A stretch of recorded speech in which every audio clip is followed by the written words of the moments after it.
The nation's newest national park is in our own backyard, and it's at risk.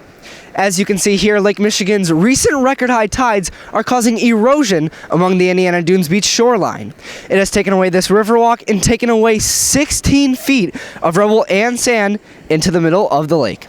We're experiencing a lot of erosion because of high lake levels, and it's basically made some of our beaches smaller. And it's actually a natural process, and it happens all the time. But this seems to be the worst year because the lake is almost at historic high levels. Indiana University professor Dr. Ken Schoon studied the Indiana lakeshore for his book Calumet Beginnings and cites the erosion is now a natural occurrence and believes older generations could be to blame. Well, there are some things that we shouldn't have done in the past.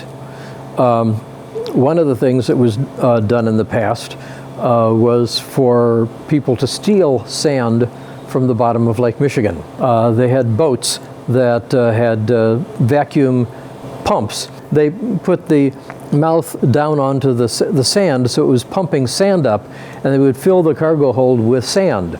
But when you make a big hole because you've dug sand out of the bottom of the lake, then other sand closer to the shore goes in to fill that hole up, and that can cause erosion of the beach. During the summer, we spend a lot of time on our boat at Mount Baldy, and what we've noticed over the past couple of years is that as the lake levels have risen, the beach has become much more narrow.